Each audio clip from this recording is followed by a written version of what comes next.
2023 में एग्जाम देना है और 2024 में एग्जाम देना है, तो हमारा टाइम टेबल क्या होना चाहिए, राइट? यही क्वेश्चन है आपका, यस या नो। चलिए हम यहां से शुरू करते हैं, अपने सिस्टम को आगे लेकर चलते हैं। यही क्वेश्चन है, तो चलिए अब हम बात करते हैं। अगर 2023 या 2024 आपका लक्ष्य है तो आपको टाइम टेबल कैसे बनाना चाहिए और कैसे उसको फॉलो करना चाहिए। सबसे पहले आपको यह समझना पड़ेगा कि जब आपके पास इतना समय है, यानी कि अगर आप अंडर ग्रेजुएट हैं, अभी आपने 12th पास किया है, अंडर ग्रेजुएट हैं, अगर आप अभी बेसिक अपनी तैयारी कर रहे हैं, आपने 12th क्रॉस किया है, या अभी भी आप जो है वो 2 इयर्स मिनिमम अपनी पढ़ाई में लगा सकते हैं, या अगर आप जॉब में हैं, या अगर आप हाउसवाइफ हैं, तो आप जो है वो इस तरह के सेगमेंट्स में आपको इतना समय लगना है, इस तरह से आप अपनी तैयारी कर सकते हैं। तो ये सभी के सेगमेंट्स के लिए, जो अभी 12th जिसने पास किया है, जो अंडर ग्रेजुएट है अभी, जो 2 साल कम से कम अपनी तैयारी को दे सकता है, जो अभी जॉब में है या जो हाउसवाइफ्स हैं, वो बेसिकली जो है वो इस तरह से अपनी तैयारी को इसके लक्ष्य के हिसाब से लेकर चल सकते हैं। यस, तो जो कैटेगरीज इसमें आती है वो सभी बड़े ध्यान से सुने कि हमें इसको कैसे प्रिपेयर करना होगा। अब हम इस पूरी सेगमेंट्स को 2 से 3 साल के सेगमेंट्स में डिवाइड कर लेते हैं। तो चलिए अभी हम बात करें तो टिल 2022, यानी कि हम 2022 तक हम क्या सेगमेंट लेके चलें, फिर 2023 तक हम क्या सेगमेंट लेके चलें, फिर 2024 तक हमें क्या सेगमेंट लेकर चलना चाहिए। तो चाहे आपका लक्ष्य 2023 हो या 2024 हो, सभी के लिए एक बहुत ही अच्छा टाइम टेबल मैं आपको बताने जा रहा हूं। अगर आपकी पिछली जो मैंने आपको कैटेगरीज बताई उसमें से आप किसी भी कैटेगरी में, यानी अभी आपने 12th पास किया है, अंडर ग्रेजुएट हैं, यानी अभी फर्स्ट ईयर में हैं, आप जो है वो 2 साल 3 साल तैयारी में लगाना चाहते हैं, जॉब अभी आप कर रहे हैं, आपके पास टाइम कम है, हार्डली आप 3 से 4 घंटे ही आप पढ़ाई कर सकते हैं, हाउस वाइफ जो है, तो इसके साथ जो है वो बड़ा इंपॉर्टेंट है। चलिए अब हम बात करते हैं, तो आगे हम लोग बढ़ते हैं। तो इसके साथ कैसे काम होगा, तो शुरुआत का जो पहला साल होता है उसको हम लोग बेसिक, यानी कि हम लोग जो है वो कॉन्सेप्ट बिल्डिंग ईयर कहते हैं। कई बार स्टूडेंट यहां पर एक बहुत बड़ी गलती करता है, याद रखिएगा, कॉन्सेप्ट बिल्डिंग ईयर के हम नाम से जानते हैं इसको, कॉन्सेप्ट बिल्डिंग ईयर बोलते हैं इसको, यानी कि वो वर्ष जहां पर आप अपनी अवधारणाओं को स्पष्ट करते हैं। अवधारणाओं को स्पष्ट करने का कारण क्या होता है, बड़े ध्यान से उसको लिखते और समझते जाइएगा। सभी स्टूडेंट जो लोग भी अपनी प्रिपरेशन को करना चाहते हैं उनके लिए मैं यहां पर चीजें बताता जा रहा हूं, बड़े ध्यान से उसको सुनते जाएं। आखिर उसका रीजन क्या होता है। यूपीएससी एक कॉमन बैकग्राउंड को तय करता है, ठीक है, कॉमन बैकग्राउंड को तय करता है। इसमें डिफरेंट लोग, चाहे इसमें साइंस बैकग्राउंड की बात करें, चाहे इसमें हम कॉमर्स बैकग्राउंड की बात करें, चाहे हम इसमें जो है ह्यूमैनिटी की बात करें, हम इंजीनियरिंग की बात करें, तमाम अलग तरह के बैकग्राउंड्स को भी एक समान मंच पे लेकर आना होता है। यानी कि साइंस वाले बैकग्राउंड को भी ह्यूमैनिटी पढ़ती है, ह्यूमैनिटी वाले को साइंस पढ़ना पड़ता है, उसको इकोनॉमिक्स पढ़ना पड़ता है, तमाम जो है वो एक दूसरे के साथ एक तरह से शफलिंग होती है। और ऐसी शफलिंग में जब तक हम एक कॉमन बैकग्राउंड नहीं तय करते, यानी कि एक समान मंच हम तैयार नहीं करते हैं, तब तक हमारे लिए यूपीएससी में बढ़ना बहुत मुश्किल होता है। जो साइंस का स्टूडेंट है उसके लिए ह्यूमैनिटीज कई बार बहुत ज्यादा चैलेंजिंग हो जाती है, जो कला के सब्जेक्ट होते हैं वो एक बड़े मुश्किल सब्जेक्ट हो जाते हैं। जो कला वाला है उसके लिए साइंस पढ़ना, इकोनॉमिक्स पढ़ना एक बहुत ज्यादा जो है वो मुश्किल काम हो जाता है। तो ऐसी कंडीशन में जो हमारा फर्स्ट ईयर होता है उसके लिए हम लोग कॉमन ग्राउंड एक तैयार करते हैं और इसको हम लोग कॉन्सेप्ट बिल्डिंग ईयर कहते हैं। यानी कि सभी विषय जो भी हमारे पास विषय हैं, जो हमारे मूलभूत विषय होते हैं, उसमें हमें सबसे पहले अपनी कॉन्सेप्ट को बनाना होता है। यानी कि विषय की बहुत गहराई में न जाकर पहले विषय से परिचय होना होता है। क्या मैंने कहा, यह बहुत इंपॉर्टेंट है आपके लिए कि जो फर्स्ट ईयर आपका अपनी तैयारी का होगा, जो आप 365 दिन लगाओगे, जो फर्स्ट ईयर आपकी तैयारी का है, उसमें आप डेप्थ में जाने की बजाय, कॉन्सेप्ट बनाने के लिए आपको डेप्थ में नहीं जाना है, आपको उसके बेसिक इंट्रोडक्शन के साथ जाना है। इंट्रोडक्शन, और इंट्रोडक्शन के साथ साथ आपको उसकी अवधारणाएं तैयार करनी है कि आपकी अवधारणाएं क्या हैं। ध्यान से इसको लिखते जाना, बहुत ही महत्वपूर्ण है। यहीं पर सबसे ज्यादा दिक्कत होती है, क्योंकि आप ये चाहते हैं कि मैं गया और आईएएस बना, गया और आईएएस बना, मुझे डायरेक्टली बड़ी बड़ी किताबें पढ़नी। आईएएस तो बहुत टफ एग्जाम होता है, सीधे विपिन चंद्रा, सीधे लक्ष्मीकांत, सीधे सुभाष कश्यप पे कूदना है, मुझे छोटी मोटी किताबें नहीं पढ़नी है। और यहीं पर सबसे ज्यादा गलती हो जाती है, क्योंकि अवधारणाएं जो होती हैं वो अभिरुचियों को, यानी एप्टीट्यूड को जन्म देती है। इंटरेस्ट आपका जन्म लेगा, राइट। मैंने आपको पहले बताया था, इंटरेस्ट आपका, रुचि जो होगी वो जन्म लेगी। तो जब आप किसी चीज में आपकी रुचि डेवलप होती है तभी आप उसकी डेप्थ में जा पाते हो, तभी आप जो है वो कॉन्सेप्ट को बहुत गहराई में जाकर बिल्डअप कर पाते हो। तो जो फर्स्ट ईयर होता है उस समय आपको अपने माइंड को एकदम क्लियर रख के चलना है कि मुझे सभी विषयों पर एक कॉमन प्लेटफॉर्म की रचना करनी है। मेरा बैकग्राउंड चाहे जो भी हो, मैं साइंस से हूं, आर्ट से हूं, कॉमर्स से हूं, मुझे एक कॉमन प्लेटफॉर्म पे अपने सारे सब्जेक्ट्स को लेकर आना है। और जो फंडामेंटल सब्जेक्ट्स हैं, यानी कि जो डेरिवेटिव्स के पार्ट हैं, मुझे उनके साथ जो है वो एस्टेब्लिश होकर मुझे आगे जो है वो कार्य करना है। तो ये हमारा फर्स्ट ईयर का सेगमेंट होता है जहां पर आपको कॉमन ग्राउंड के साथ आना होता है। तो यहां पर हमें आगे क्या करना होगा, टाइम टेबल कैसे बनाना होगा। तो इस पर्टिकुलर सेक्शन में 4 to 5 आवर्स की आपको जरूरत पड़ेगी। 4 to 5 आवर्स जो है वो इसमें बहुत इंपॉर्टेंट है। यहां पर आपको अपने पढ़ाई के टाइम टेबल निकालने होंगे फर्स्ट ईयर में आपको। और सबसे पहले फंडामेंटल 5, कौन से फंडामेंटल 5 आपको पढ़ने होंगे। ये सब्जेक्ट होते हैं फंडामेंटल 5, इनके बेसिक्स आपको पता होने चाहिए। कौन कौन से सब्जेक्ट हैं, चलिए हम बात करते हैं। ए, हिस्ट्री, लेकिन यहां पर आपको डेप्थ नहीं ढूंढनी है, यहां पर आपको इंट्रोडक्शन लेना है, जो चीजें आपको आसानी से रूच की तरफ लेकर जा सके, जिसमें आपको यह अनुभव ना हो कि आप बहुत कोई कठिन चीज पढ़ रहे हैं या बार बार आपको पढ़ने में बहुत तकलीफ हो रही है, दिन भर में आप 2 पेज भी नहीं पढ़ पा रहे हैं, समझ नहीं पा रहे हैं, बहुत जटिल चीजें, ढेर सारी इंफॉर्मेशन कलेक्टेड है, तो उससे आपको बचना होगा। इसमें आपको बेसिक बुक जैसे एनसीईआरटीज हो गई या जो है वो एनआईएस हो गया या बेसिक फंडामेंटल टीचर के साथ लगकर मुझे सब्जेक्ट्स की एक ओवर बाउंड्री जो है मुझे समझना बहुत जरूरी है। तो हिस्ट्री हो गया। बी सब्जेक्ट आपका हो गया जिसको हम लोग बोलते हैं जियोग्राफी, बेसिक ज्योग्राफी, बेसिक्स। सी आपका बुक हो गया जिसे हम लोग बोलते हैं पॉलिटी, राज व्यवस्था। डी हो गया सब्जेक्ट जिसको हम लोग इकोनॉमिक्स बोलते हैं। और ई सब्जेक्ट हो गया जिसे हम लोग बेसिक साइंस बोलते हैं। नॉट टेक्नोलॉजी नहीं, बेसिक साइंस, सिंपली विज्ञान की क्या परिभाषा है। अब ह्यूमैनिटी वाले बच्चे के लिए अगर सीधे साइंस एंड टेक में अगर मैं डाल दूंगा, उसको जेनेटिक्स के बारे में बात करूंगा, उससे मैं जो है जीन इंजीनियरिंग के बारे में बात करूंगा तो वो घबरा जाएगा, ठीक है। उससे मैं बड़ी बड़ी बातें, ज्योग्राफी के बड़े बड़े फंडामेंटल्स पूछना शुरू करूंगा तो उसको घबराहट होने शुरू हो जाएगी। तो सबसे पहले हमें बेसिक्स की तरफ जाना होगा। जो नॉन ह्यूमैनिटी के सब्जेक्ट्स हैं उनको भी आपको कवर करना होगा, जो ह्यूमैनिटी के सब्जेक्ट्स हैं उनको भी आपको कवर करना होगा। इकोनॉमिक्स एंड कॉमर्स के सब्जेक्ट जो है वो भी आपको कवर करने होंगे।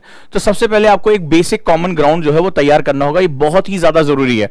स्टूडेंट सबसे ज्यादा गलतियां यहीं पर करता है, उसको लगता है, ये मुझे आप अपने अनुभव से बताइएगा, आपको लगता है ना कि सीधे आईएएस में आया तो सीधे बड़ी बड़ी किताब पढ़े, बहुत टफ वाली किताब, पूछता भी सबसे मोटी वाली काम। जैसे इकोनॉमिक्स में बच्चा जाता है सीधे मिश्रा पूरी खरीदना पसंद करता है क्योंकि सबसे भारी भरकम मोटी किताब वही है, ठीक है। तो वो दत्त सुंदरम खरीदता है, जबकि उसको ये बेसिक फंडामेंटल भी इकोनॉमिक्स के नहीं पता है। बट उसने कहीं इंटरनेट पे गया, उसने किताबों की लिस्ट छांटी, बोला दत्त एंड सुंदरम बहुत अच्छी किताब है, मिश्रा एंड पूरी किताब, नो डाउट ये बहुत अच्छी किताब है, बट ये बहुत ही हायर लेवल पे लिखी गई है। इसमें ये लेखक जो है ये मानता है कि आपके बेसिक फंडामेंटल्स बिल्कुल क्लियर हैं।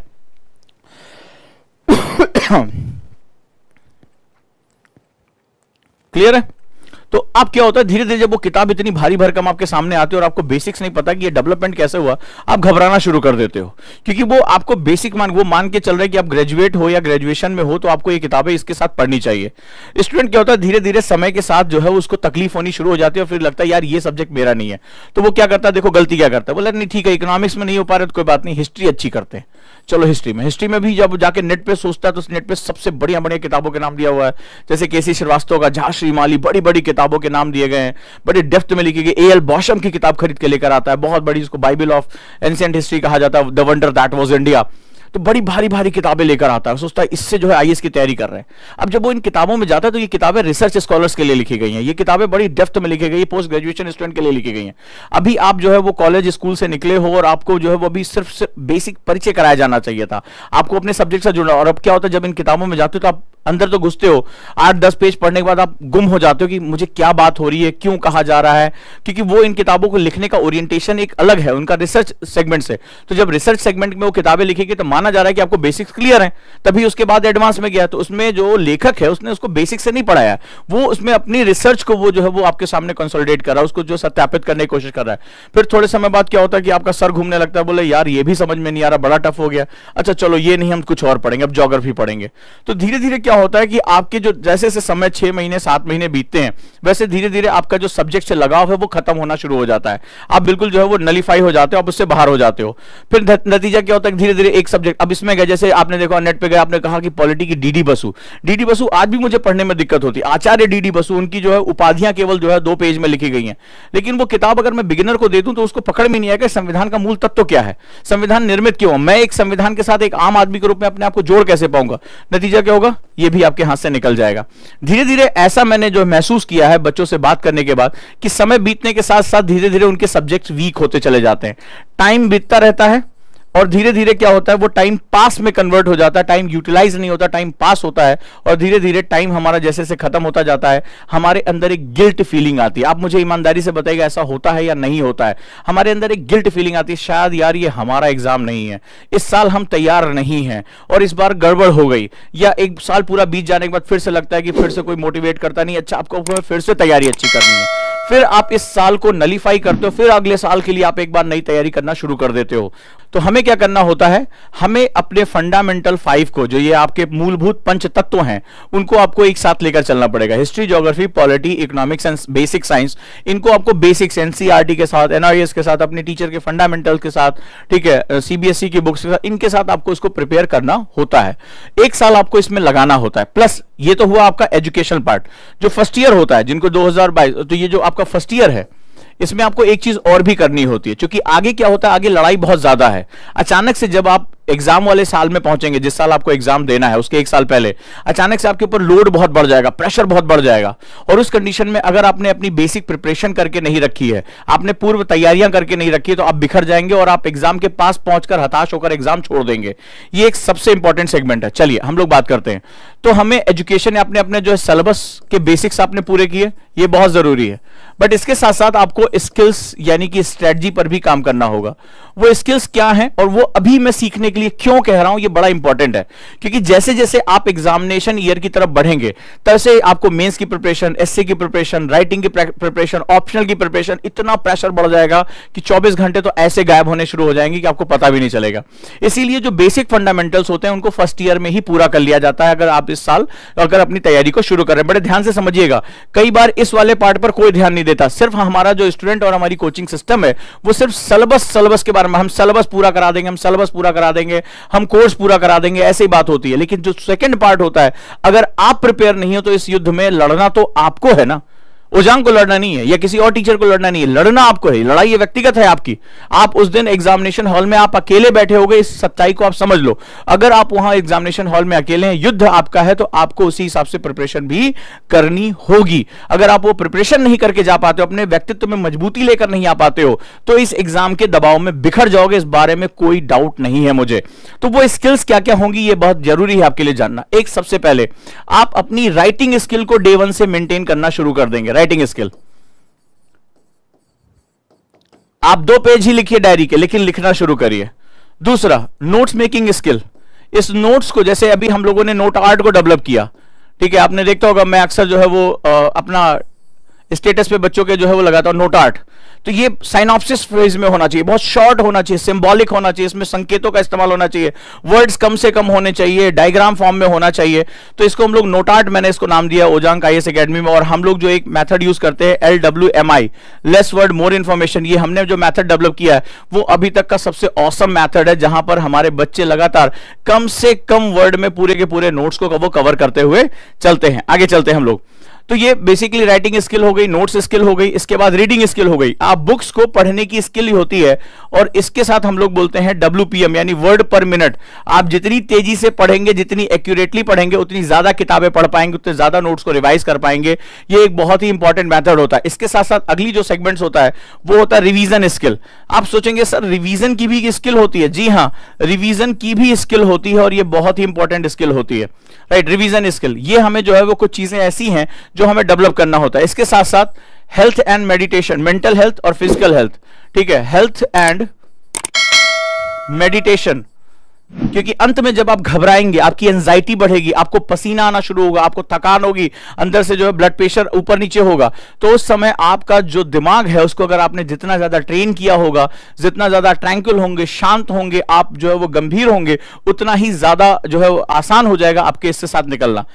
ये स्किल मैं फर्स्ट ईयर में क्यों कह रहा हूं ये भी जानना बड़ा जरूरी, क्योंकि सेकंड ईयर मैंने बताया ना, रश आवर शुरू हो जाएगा। अचानक से जैसे ही आप एग्जाम के पास पहुंचते जाओगे, धीरे धीरे आपके ऊपर लोड इतना बढ़ना शुरू हो जाएगा। एक तो पीछे से पड़ी गई चीजों को रिवाइज करना, अगली चीजों पे अपनी एक्सपर्टीज लेकर आना, ढेर सारे मेंस के गेटवे खुल जाएंगे, तमाम तरह की चीजें होंगी, और वहां पर आप स्किल्स के लिए अपना टाइम नहीं दे पाओगे। होता क्या है कि ज्यादातर जो अनट्रेन्ड स्टूडेंट होते हैं, जो ओजांकियंस नहीं है, जिनको ये सिर्फ सिलेबस, कोर्स, इनके बारे में बताया जाता है, वो सोचते हैं स्किल्स का हमें क्या लेना देना। मैं आपको एक एग्जांपल देता हूं, मैं कई बार भी एग्जांपल सेमिनार में, मैंने गोरखपुर सेमिनार में भी एग्जांपल दिया, फिर से आपको एक एग्जांपल देता हूं, ठीक है। मान लीजिए आपने एक बहुत मोटा सा नोट्स बनाया, ठीक है, इतना मोटा आपने नोट्स बनाया, पूरा लिखा, सुंदर सुंदर सुंदर सुंदर। ये उस समय चला करता था जब एक एक महीना यूपीएससी मेंस का एग्जाम हुआ करता था। शायद आपको पता होगा, बहुत लंबे समय तक यूपीएससी मेंस का पेपर हुआ करता था, बड़े गैप मिला करते थे। लेकिन आज की डेट में एक मॉर्निंग शिफ्ट में पेपर होता है और एक इवनिंग शिफ्ट में पेपर होता है। बीच के 2 घंटे के गैप में, 3 घंटे गैप में हाथ पैर कांप रहे होते हैं। 3 घंटा लिखने के बाद शरीर में जान नहीं बची होती है। अब आप अंदाजा लगे क्या ये पॉसिबल, और डेली पेपर हो रहा है, आज 2 हुआ, फिर कल 2, फिर 2-3 दिन के बाद हाथ पैर काम नहीं करना होता है, नींद पूरी नहीं होती, आंखें सूज जाती हैं। जो लोग मेंस का एग्जाम देकर आते हैं उनसे पूछो उनकी क्या हालत होती है। और ऐसी कंडीशन में क्या पॉसिबल है कि आप इतना मोटा नोट्स जो है वो रिवाइज कर पाए? आप मुझे ईमानदारी से बताइए, क्या सुबह शाम पेपर देने के बाद आपके अंदर इतनी इच्छा शक्ति बचेगी कि आप वो पूरे नोट्स जो है रात भर में उठाकर पढ़ें और कल 6 घंटा जो है राइटिंग करके आए? पॉसिबल है? नहीं है पॉसिबल। तो ऐसी कंडीशन में जो नोट्स की परंपरागत मेथड आपको बताया जाता है वो वहां पर फेल हो जाता है, वो वहां काम नहीं करता। जो ट्रिकी मेथड है, साइनॉप्सिस है, जो ट्रिक मेथड है जिसको आप इजीली रिवाइज कर सकते हो, आपकी दीवारों पे चिपके हुए हैं, आपने क्विक देखा और उसको याद कर लिया, वो बहुत इंपॉर्टेंट होता है। आगे चलकर जो नोट आर्ट होता है या एलडब्ल्यूएमआई होता है वो आपके रिवीजन स्किल के साथ आकर जुड़ जाता है। और अगर आप रिवीजन नहीं करोगे तो आप चाहे जितने घंटे पढ़ते हो, अगर आप उसको एग्जाम से पहले प्रॉपर्ली रिवाइज कर पाने की टेक्निक नहीं डेवलप कर पाते हो तो एग्जाम में ऐसे माथे पे सर मारोगे कि 2 पॉइंट आ रहे हैं, 2 पॉइंट और याद आ जाते तो मैं ये आंसर पूरा कर लेता। और वहां ऐसा होता है, राइट है दोस्तों।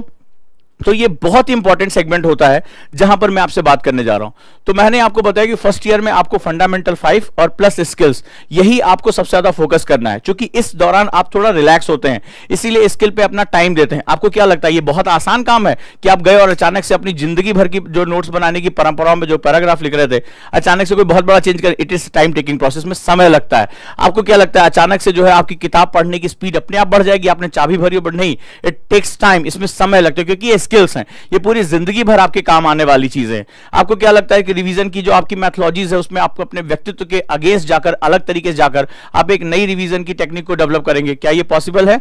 तो इस तरह से अगर हम लोग देखें तो हमें इन सब चीजों को डेवलप करने में अच्छा खासा समय लगता है। इसीलिए 1 साल का समय मैंने फंडामेंटल 5 यानी 5 सब्जेक्ट और स्किल्स पर फोकस किया है। हमारी जितनी भी एकेडमीज है वो ज्यादातर जो है वो स्किल पार्ट पर फोकस नहीं करती हैं, क्योंकि हमारे यहाँ टीचिंग का प्रोसेस तो होता है, हमारी एजुकेशन सिस्टम में ट्रेनिंग का प्रोसेस नहीं है।